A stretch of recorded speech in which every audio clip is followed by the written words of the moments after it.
começa dizendo: então o reino dos céus será semelhante a 10 virgens que, tomando as suas lâmpadas, saíram a encontrar-se com o noivo.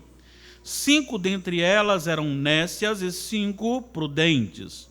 As nécias, ao tomarem as suas lâmpadas, não levaram azeite consigo. No entanto, as prudentes, além das lâmpadas, levaram azeite nas vasilhas. E tardando o noivo, foram todas tomadas de sono e adormeceram. Mas à meia-noite ouviu-se um grito: eis o noivo, saí ao seu encontro. Então se levantaram todas aquelas virgens e prepararam as suas lâmpadas. E as nécias disseram às prudentes: dai-nos o vosso azeite, porque as nossas lâmpadas estão se apagando. Mas as prudentes responderam: não, para que não nos falte a nós e a vós outras. Ide antes aos que o vendem e comprai-o. E saindo elas para comprar, chegou o noivo. E as que estavam apercebidas entraram com ele para as bodas, e fechou-se a porta. Mais tarde chegaram as virgens nécias, clamando: Senhor, Senhor, abre-nos a porta. Mas ele respondeu: em verdade vos digo que não vos conheço. Vigiai, pois, porque não sabeis o dia nem a hora. Esteja preparado, Jesus voltará, é o nosso tema. Imagine você viajando para um local desconhecido, um caminho desconhecido, uma estrada desconhecida, e você começa a perceber que o seu combustível está diminuindo, lógico, né? É uma questão normal, e você passa próximo a um posto de gasolina e diz o seguinte: não, vou deixar para abastecer no próximo posto. Mas você não conhece o trajeto, não sabe se tem um posto próximo. Para piorar a situação, de repente você depara com um congestionamento. E você começa a andar lentamente com o seu veículo. E todo momento você está olhando se tem algum posto à vista e nada. E você só olha o ponteiro que marca a medida do seu combustível, baixando, baixando e baixando. Qual seria a sua reação? Será que tem um posto mais próximo? Dará tempo de chegar antes que o meu combustível acabe? E se acabar, o que vou fazer? Sabe, são coisas assim que a gente precisa parar e pensar, aplicando justamente no contexto que Jesus falou, que é uma parábola, que é justamente isso: pegar algo do nosso dia a dia e apresentar isso de forma com aplicações espirituais. E por isso ele conta esta parábola, e a parábola não tem a ver com casamento, a parábola não tem a ver com outra coisa a não ser com o reino de Deus. O ensinamento básico é o reino de Deus. O que ele está tratando é do reino de Deus. Ele não está tratando aqui de habilidades nem do homem, ele está tratando do reino. Ele diz assim: então o reino dos céus será semelhante. O que ele quer ensinar aqui neste texto, não só para aqueles que o ouviram, mas para nós aqui, é a respeito do reino de Deus. E eu quero dizer uma coisa a você que está aqui. Se você está aqui, é porque esta palavra é sua, é para você. Não é para aquele que não veio. Não adianta você falar assim: que pena que o irmão não estava aqui, não está aqui. Ah, que pena que... Não, é para mim e para você. Para isso, vamos então entender esta parábola e vamos entender aqui o contexto com as suas aplicações. Eu quero apontar semelhanças entre os seus componentes. Primeiro, as 10 aqui apresentadas, então o reino do céu será semelhante a 10. As 10 são virgens, certo? Segunda semelhança, as 10 têm lâmpadas na mão. É semelhante a 10 virgens que, tomando as suas lâmpadas, cada uma tem a sua lâmpada. Terceira semelhança, as 10 saíram com o mesmo propósito, encontrar o noivo. Final do versículo 1. Saíram a encontrar-se com o noivo. Quarta observação de semelhança. As 10 enfrentaram as mesmas adversidades. Versículo 5.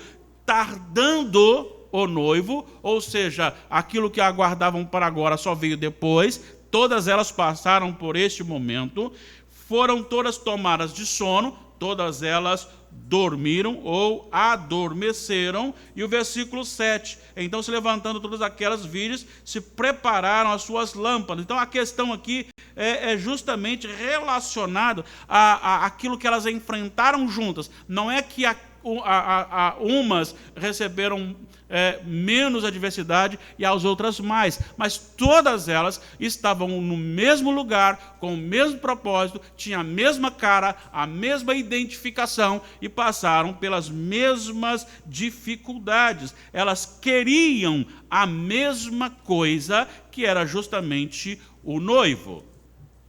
Agora veja bem algumas diferenças. Diz o versículo 2 que 5 eram imprudentes e 5 prudentes. Olha só, versículo 2: 5 dentre elas eram nécias e 5 prudentes. Segunda diferença: 5 não levaram azeites para suas lâmpadas, as outras 5 levaram reservas. Versículo 3: as nécias, ao tomarem as suas lâmpadas, não levaram azeite consigo. Versículo 4: no entanto, as prudentes, além das lâmpadas, levaram azeite na sua vasilha. Terceira diferença: 5 estavam ausentes na chegada do noivo e 5 estavam presentes. Versículo 6 em diante: mas à meia-noite ouviu-se o grito, eis o noivo, saiu ao seu encontro. Então se levantaram todas aquelas virgens e prepararam as suas lâmpadas, e as nécias disseram aos prudentes: dai-nos o vosso azeite, porque as nossas lâmpadas estão se apagando.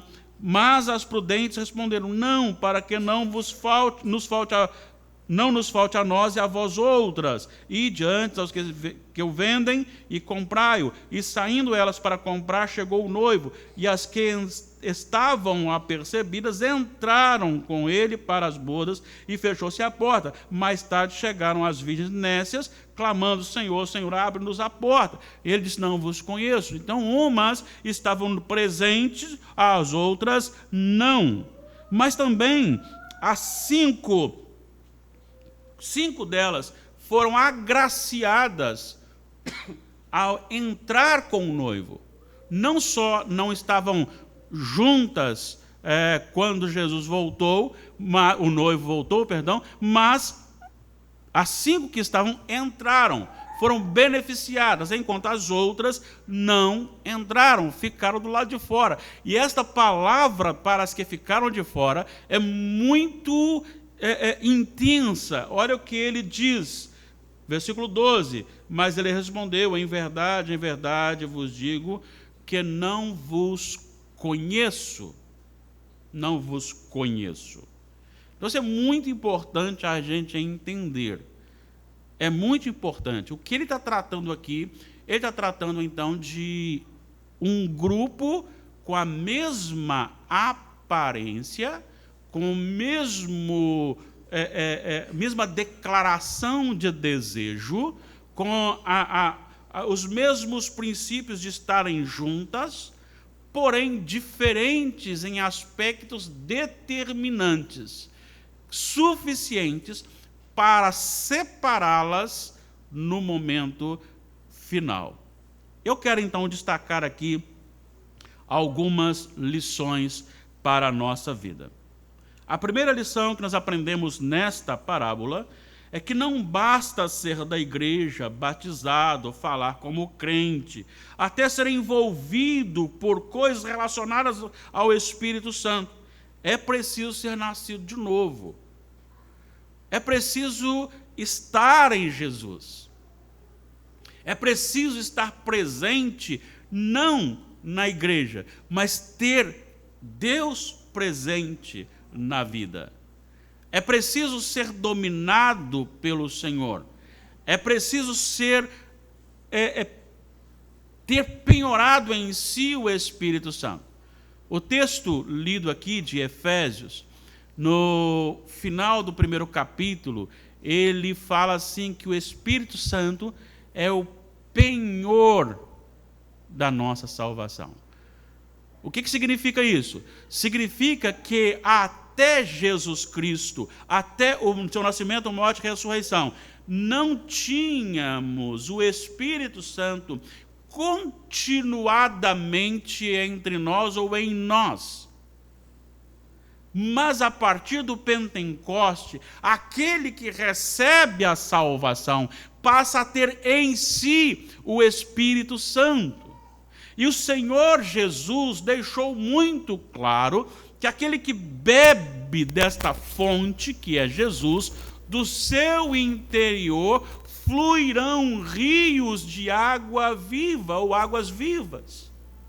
O que ele está tratando aqui nada mais é do enchimento do verdadeiro convertido.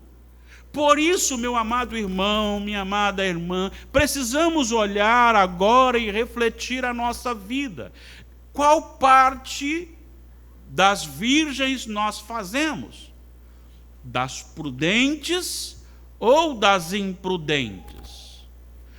Nossa vida tem em nós o Espírito Santo como aquele que move, que é a fonte inesgotável de vida, para suportarmos as adversidades.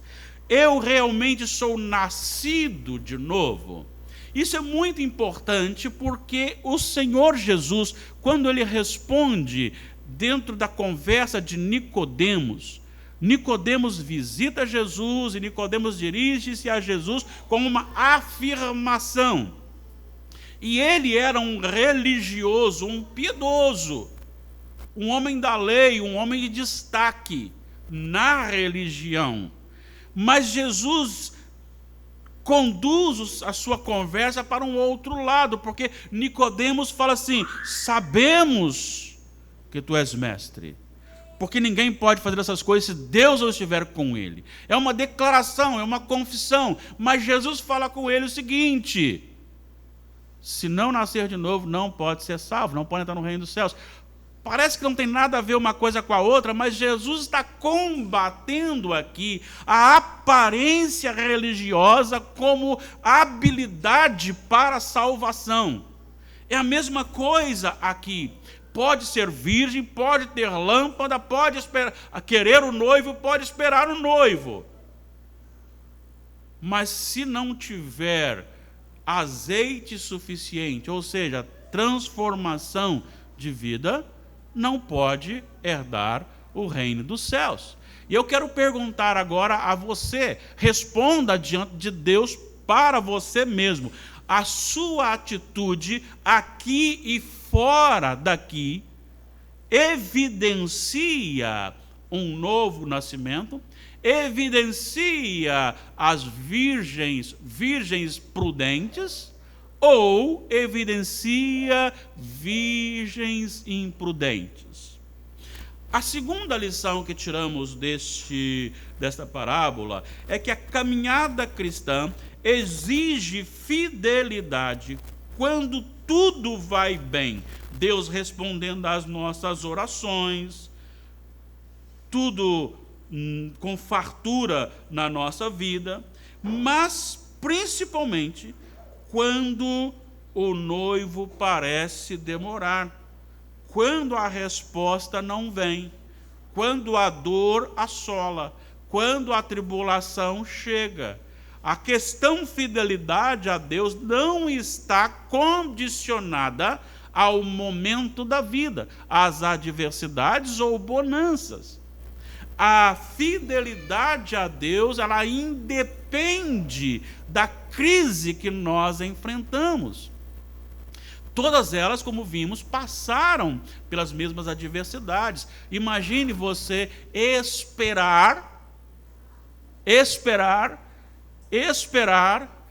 esperar, e o noivo não vem. A resposta não vem. E você começa a orar ao Senhor, orar ao Senhor, orar ao Senhor. Você lê a palavra e a palavra diz assim: se você pedir em meu nome, o Pai lhe dará. E você pede e o Pai não dá. E você começa a ficar assustado, você começa a ficar aterrorizado. É neste momento que nós precisamos continuar firmes em Deus. A nossa fidelidade a Deus não pode ser condicionada ao atendimento de Deus aos nossos caprichos. Porque a maneira como Deus age na nossa vida tem um propósito maior. Paulo escreve aos Romanos, capítulo 8, versículo 28. Sabemos o quê? Que todas as coisas cooperam para o bem daqueles que amam a Deus. Olha bem, ele não disse 99% das coisas que acontecem com você, filho de Deus, cooperam. Não, 100%. Todas as coisas. A demora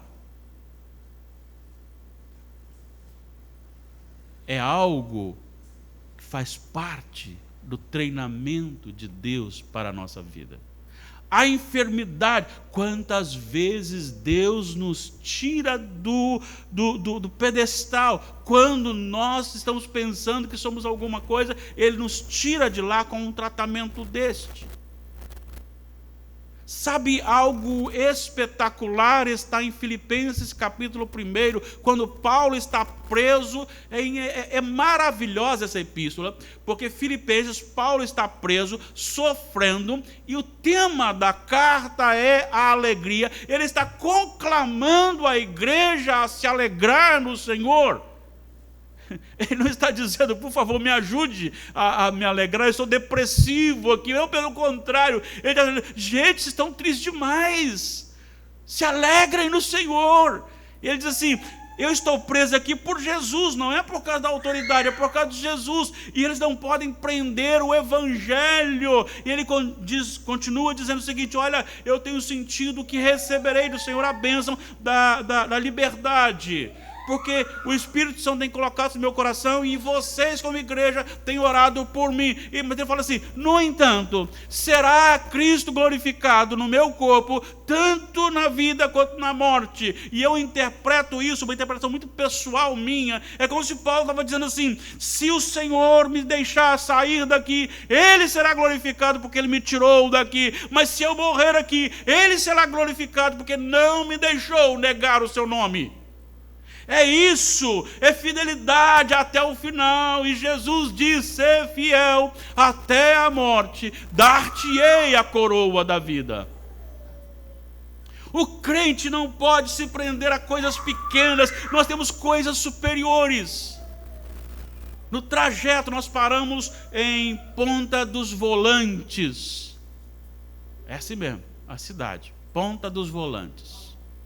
E lá nós estávamos quando de manhã, para sair, chamamos o pessoal da pousada para uma palavra e oração. E foi falado lá o seguinte, eu nasci no Evangelho, não fiz muitas coisas, embora seja pecador como qualquer outro, mas muitas coisas eu não pratiquei. No entanto, precisamos de Jesus o mesmo tanto. E tem uma coisa, não sentimos falta deste mundo tenebroso.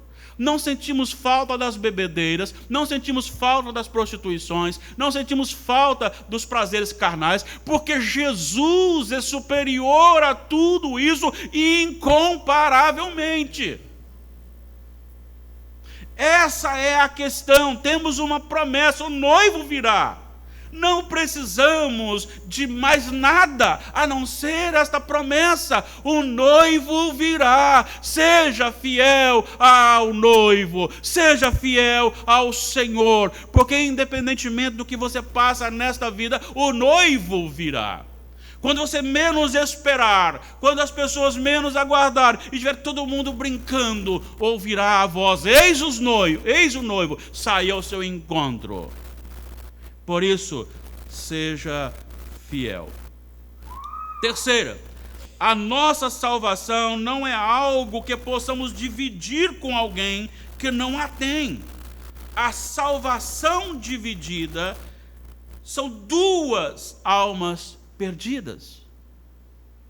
Eu não posso pegar a minha salvação e dividir com uma outra pessoa que amo e dizer: tá bom, então vou dar metade da minha salvação para você, para que nós dois sejamos salvos. A salvação ela é individual.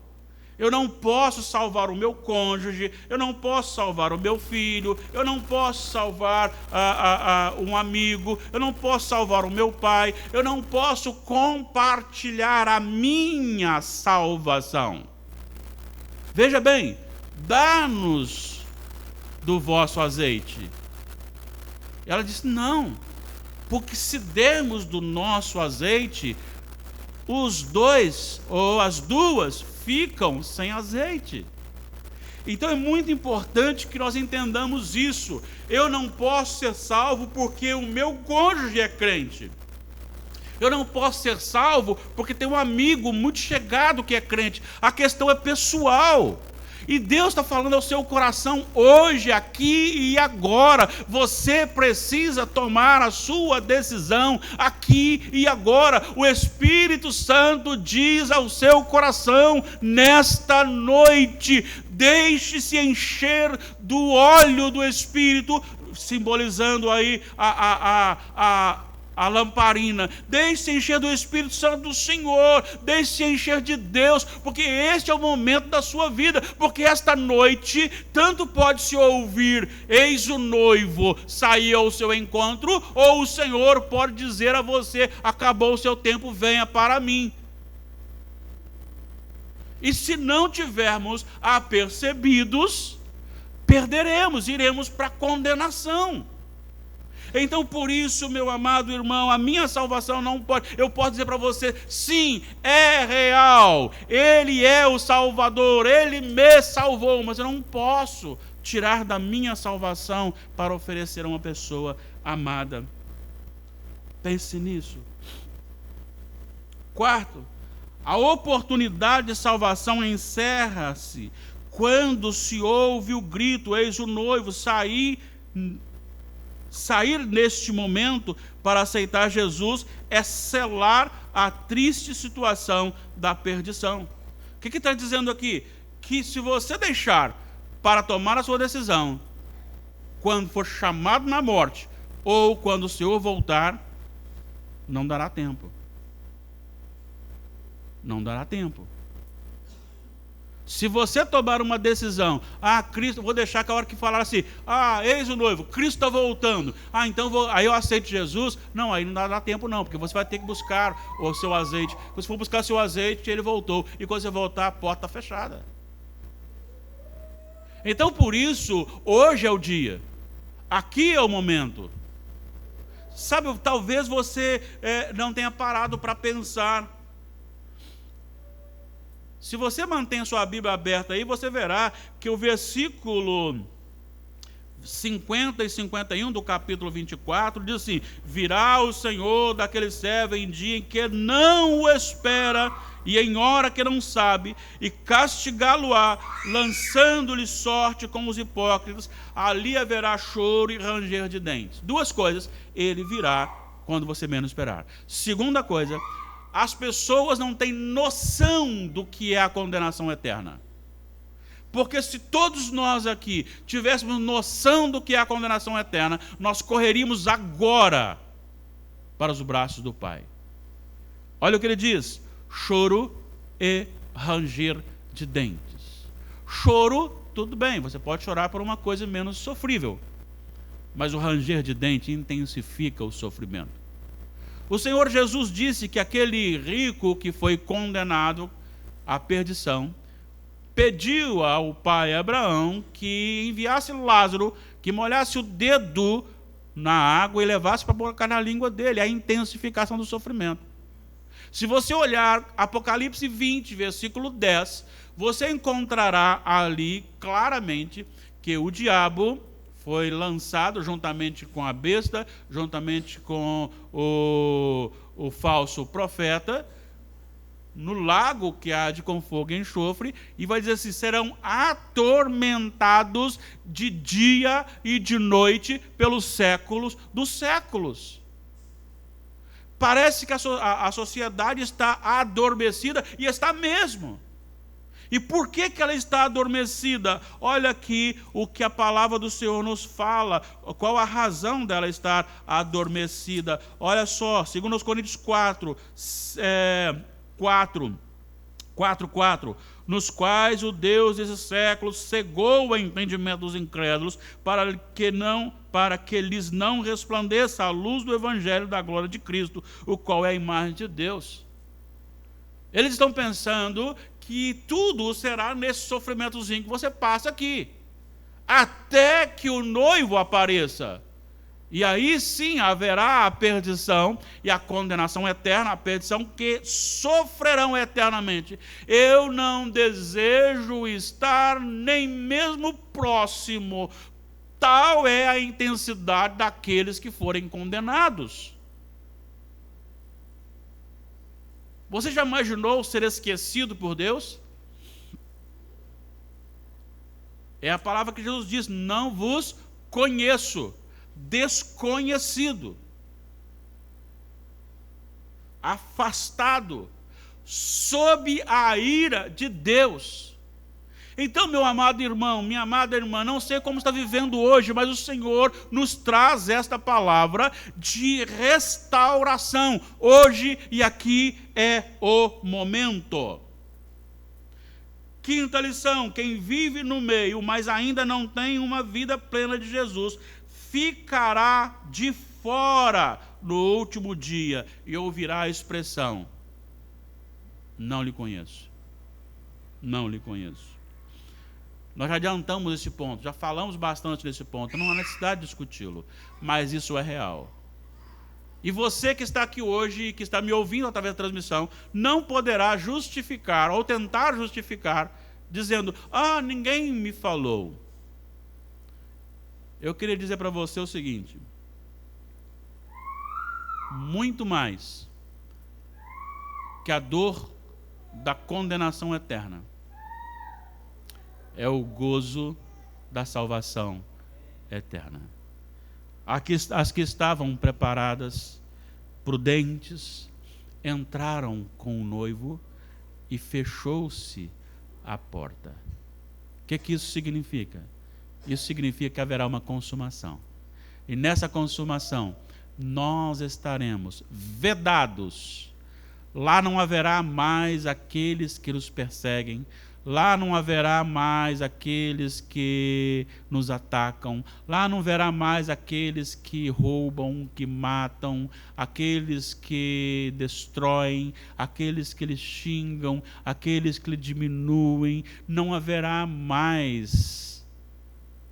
Não haverá mais. Somente os eleitos do Senhor, que tem no seu coração o Espírito Santo, que o habilita a esperar o tempo certo da volta de Cristo, experimentará isto. E no momento que entrarmos com Jesus, a porta se fechará. E diz a palavra de Deus que ali não haverá mais choro. Não haverá mais choro. Nós oramos aqui para Deus ministrar cura, lá não precisa. Não há enfermidade. Lá não há enfermidade. Lá não há mais luto. Lá não haverá mais dor, tristeza. Lá não haverá mais pranto. Lá não haverá mais tribulação. Lá não haverá mais necessidade de médicos, porque nós estamos diante do médico dos médicos. E nós temos ao nosso dispor, diz o apóstolo João, citando Jesus, escrevendo Jesus, nós temos ao nosso dispor a árvore da vida. Você quer experimentar isto? Jesus é esta fonte, só Ele é esta fonte. Só Ele é esta fonte. Eu encerro dizendo: vigiai, pois porque não sabeis o dia nem a hora. Versículo 13. Vigiai, pois porque não sabeis o dia nem a hora. Aceite a Jesus agora e saia daqui com azeite na vasilha. Saia daqui com o coração cheio do Espírito, para que você possa resistir no dia mau e a sua fé manter firme até o dia em que ouviremos: eis o Cristo, o céu se abrindo, e receber a doce bênção de sermos recolhidos pelo Senhor e a porta se fechar. Você quer fazer parte daqueles que estão do lado de dentro da porta ou do lado de fora da porta? Você hoje recebeu este desafio. A decisão é sua. O desejo do nosso coração é que você, se ainda não tem, faça agora mesmo a sua entrega ao Senhor, para que você possa experimentar essa bênção de ter Jesus como seu Salvador e como seu Senhor. Só assim você será feliz. Só você será feliz.